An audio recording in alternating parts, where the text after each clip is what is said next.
सराय शहर के कवैया ओपी के अंतर्गत पंजाबी मोहल्ला है।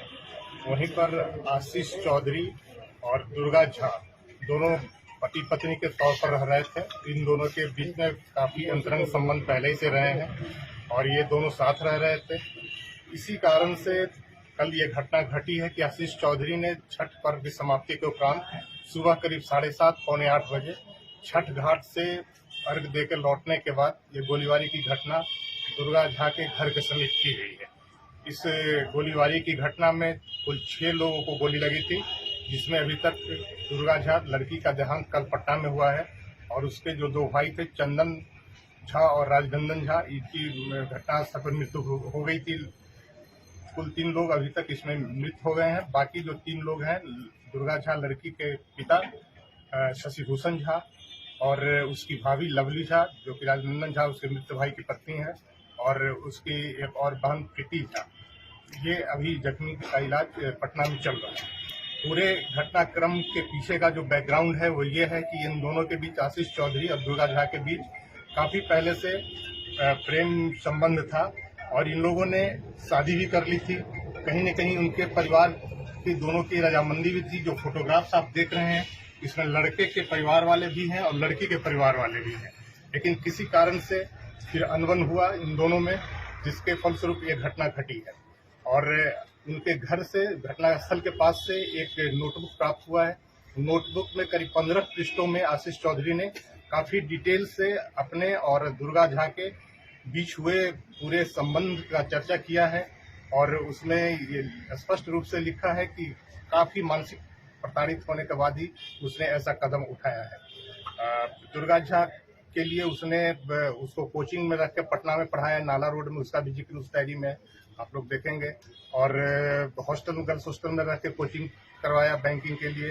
अपना हिस्से की जमीन उसने बेच दी अपने भाई के नाम से। उस पैसे से उस दुर्गा झा को पटना में रह के पढ़ाया और सारा पैसा खत्म कर दिया।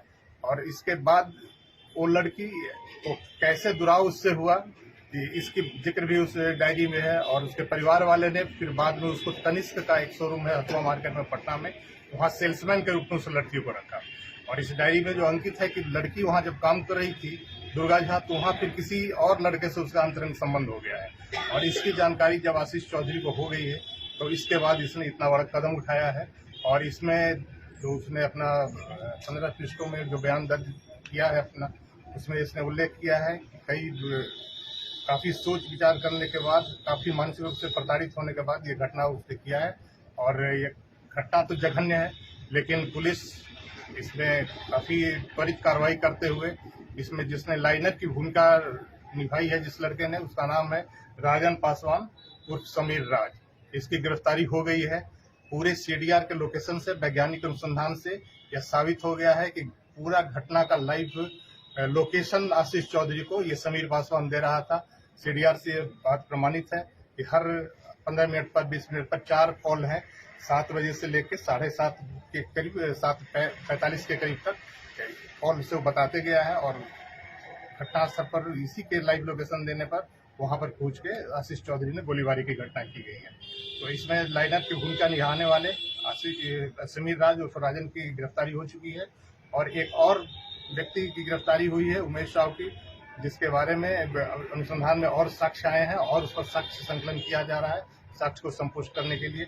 इसके अतिरिक्त अन्य लोग पर भी अभी पुलिस की नजर है। जो अनुसंधान में जो तथ्य आए हैं उसके लिए हम लोग प्रयासरत हैं।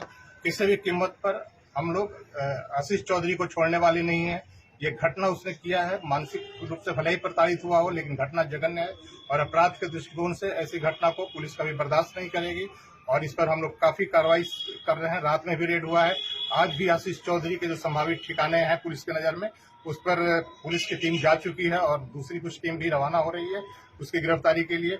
और उम्मीद है कि जल्दी ही हम लोग आशीष चौधरी को भी पकड़ने में कामयाब हो पाएंगे और आशीष चौधरी को निश्चित रूप से पुलिस पकड़कर कार्रवाई करेगी। सर, ये डायरी लिखने से ये नहीं अंदाजा लगता है कि ये सरफिरा आशिक के साथ साथ सातिर भी है? आप कह सकते हैं सातिर भी है। और इसके कुछ क्रिमिनल हिस्ट्री भी मिले हैं। जो पहले किसी मामले में ये जेल गया है, तो उस पर भी हम लोग देख रहे हैं उसको बढ़िया से कि किस तरीके उसका रिकॉर्ड भी निकालना पड़ेगा। चूंकि 2007-8 का मामला बताया जा रहा है, तो उसके रिकॉर्ड को हम लोग देखेंगे कि उसमें किस कारण से उसको जेल जाना पड़ा था। जैसा कि लोग बता रहे हैं, कोई मर्डर की घटना घटी थी लखीसराय में, उसमें ये जेल गया था और उमेश साहब और ये आशीष चौधरी, तो उसको हम लोग अपना रिकॉर्ड से खंगाल रहे हैं, कोर्ट से भी उसको वेरीफाई कर रहे हैं। और यहाँ के लखीसराय के पब्लिक से हम यही अपील करना चाहेंगे कि किसी बहकावे में ना आए। सोशल मीडिया पर कई तरीके के पोस्ट कास्ट को लेकर किया जा रहा है, ये कास्ट से संबंधित घटना नहीं है, ये विशुद्ध प्रेम प्रसंग के कारण जो आंतरिक विरोध हुआ है उसके कारण ये घटना घटी हुई है।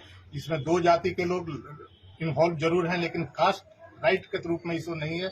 इसलिए लखीसराय की जनता से मेरा यही अपील है कि धैर्य बनाए रखें, शांति बनाए रखें और इसमें जो सही कल्पित है वो जल्द पकड़ा जाएगा। हथियार वही घटनास्थल के पास से बरामद हुआ है। हथियार का फोटो आप लोग, उसमें एक देसी पिस्तौल है, ये है हथियार, आप देख लीजिए यहाँ पे, ये हथियार है। इसमें जो 10 खोखा फायर किया हुआ प्राप्त हुआ है और 4 जिंदा कारतूस बरामद हुआ है। ये हथियार है। सर, हथियार कौन उपलब्ध कराया, ये कुछ पता चला? हथियार हुआ है घटनास्थल के पास से हुआ है और किसी पब्लिक ने ही कोई बताया था, जिस पर पुलिस ने वहां से रिकवर किया है। एक सवाल सर, और सर, मैंने पीड़ित का आरोप है परिजन का कि 2 साल पहले आवेदन दिया था इस मामले को लेकर कवैया थाने में, लेकिन इस पर कोई पहल नहीं की। 2 साल पहले के आवेदन की उसकी तहकीकात हम लोग करेंगे कि किस संदर्भ में क्या आवेदन दिया है, लेकिन पीड़ित के परिवार ने का फोटोग्राफ तो आपको साक्ष्य सामने है। आप देख लीजिए कि लड़की का माँ फोटोग्राफ में है, शादी की तस्वीर है साथ में है, तो ये सब लोग तो रजामंदी करके शादी की और बाद में लड़की को दुराव करके अलग किया इससे। तो सारा घटनाक्रम में तो लड़की के परिवार वाले की क्या भूमिका है ये भी स्पष्ट है।